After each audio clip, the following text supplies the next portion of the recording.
Hey everybody, John Wagnon here with DevCentral, and we're going through the 2021 OWASP Top 10 security risks. And number 9 is security logging and monitoring failures. So this came up from the 10th position in the 2017 list, so it's still in the top 10. And this, interestingly, was the second of the two that came from the survey that was done. So if you remember all the way back in the kind of the overview video that we did, we talked about all this data that was collected from OWASP, on all these applications, and they, crunched the data and all that. But then, so 8 of the top 10 security risks came from all that data crunch. And then they reserved 2 spots for this survey saying, hey, even if we don't have data to support, if the survey comes in, with these, then, we'll make sure these other 2 are part of the top 10. Anyway, one of the reasons that there wasn't a lot of data for logging and monitoring is because it can be a challenge to test it, and collect data on it, right? So a lot of times, frankly, this one involved a lot of interviews or asking companies if attacks were detected during like penetration test activities, that kind of thing. So nonetheless, it makes the list, and not only does it make the list, it's actually moving up the list from 10 to 9. So it's a big deal out there. All right. So if you have, here, let's just say, I'll draw a little picture here. Let's say you have an application that does a lot of awesome stuff, and you have users that are, accessing your application, and you need to do some logging on this thing. And so the question is, do you do sufficient logging, and do you monitor the logs, right? So if you have, auditable events, I'll call them auditable events like logins or fail logins or high value transactions. If those are not logged, then that's a problem. So, I'll start to write some of these. So login or not login, right? That needs to be logged. Warnings and errors, if they don't generate any kind of log messages or if they're inadequate. So, here's a, warning message or, error messages, those kinds of things. These all need to be logged. If logs of applications and APIs, if they're not monitored for suspicious activities, right? So APIs are a big deal here as well. So you need to monitor those for suspicious activities. So that's one thing. If logs are only stored locally and there's not some kind of backup. So I'm going to put just sort of a little, here's your backup over here of the logs. You should have this, and it should be offsite, in terms of that disaster recovery kind of stuff you think about.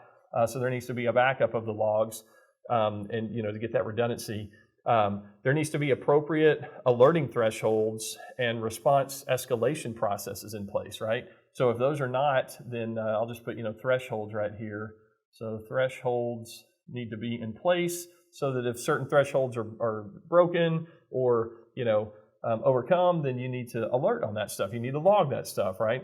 And then certainly if there's an active attack, so I'll just put, there's, some kind of, attack right here. Then you need to have appropriate detection and escalation capabilities to be able to alert on these attacks in either real time or near real time. Like you need to be on this like very quickly on the attack kind of stuff, right? Okay, so a couple of examples that have been in the news or just maybe some hypotheticals. Let's say that there was a health plan provider and their website, was attacked. And there was this data breach of all these different, patient records, but the website operator couldn't detect that. Maybe different thresholds were not in place, or maybe warnings or errors, whatever, were not in place, and so they didn't log it, and certainly they didn't monitor it.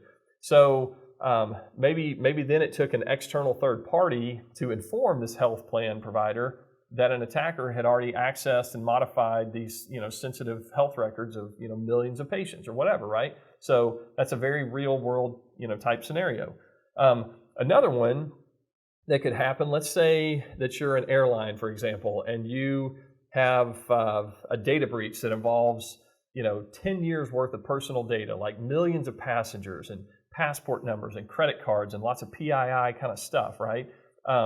But then you realize that the problem occurred at this third-party cloud hosting provider that you use, and they're the ones that actually notified you of the breach after it had been going on for months and months, right?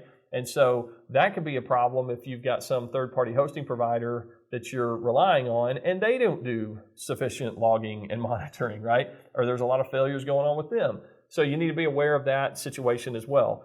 One of the things too that I wanted to mention is, in a typical environment, you may have, like a staging environment. So I'll just put, stage here for application development and testing and all that. And then, that may go over to some kind of like QA type environment and then on into like production, right? And so if you have the application being, staged in stage and you have, logging, logging going on here and maybe certain, configurations. So I'll just put logging config set, here in stage. And then as you move the application, the code base and all that over to QA, well, if that same logging configuration gets moved on through to here and then on into production, well, what if in stage you didn't fully configure all the logging stuff, right? And it's failed to log the data that you need it to log in production. Well, if that just continues to get moved along the line, then that could be a problem. So that's something you need to think about, as you move code from stage on into production, right? So a couple of things that I'll mention here in terms of how you can help with this is that you can ensure that all your login and access control and like server-side input validation failures can be logged. And also you need to make sure that there's enough context in the logs to identify suspicious or malicious, activity, right? Also, you need to hold the logs for long enough that if, forensic analysis, if the cops or the FBI or, whatever, whoever your government entity would be, if they need to come in, you need to make sure you've got a hold of those logs long enough, right? You need to make sure that they're generated in a format that a log management solution can easily consume. So if you have your logs here and then maybe you send them off to, some other logging type solution service, then that external service needs to be able to consume those easily, right? So make sure they're in the right format. And then also ensure that your log data is encoded correctly to prevent things like injections or attacks on the logging or monitoring systems themselves. There was a recent attack called the Log4j that just happened, and so that was an attack on the logging and monitoring system, right? So you need to make sure that data is encoded correctly to try to save yourself from that or protect yourself from that, right? And then also like DevSecOps teams, they need to establish effective monitoring and alerting so that these activities are detected and responded to quickly. That gets back to this attack thing. You need to know in either near real time or even real time what's happening. And then the final thing that I'll mention is adopt an incident response plan, a recovery plan. So if and when you are attacked and you need, some kind of, there's some problem that happens, you need a plan that you are able to work through, that you can recover from, that you can respond, to these problems from. So make sure you have that plan in place. So, the logging and the monitoring has been an issue for many years. So don't just log stuff correctly. Make sure you look at it too, right?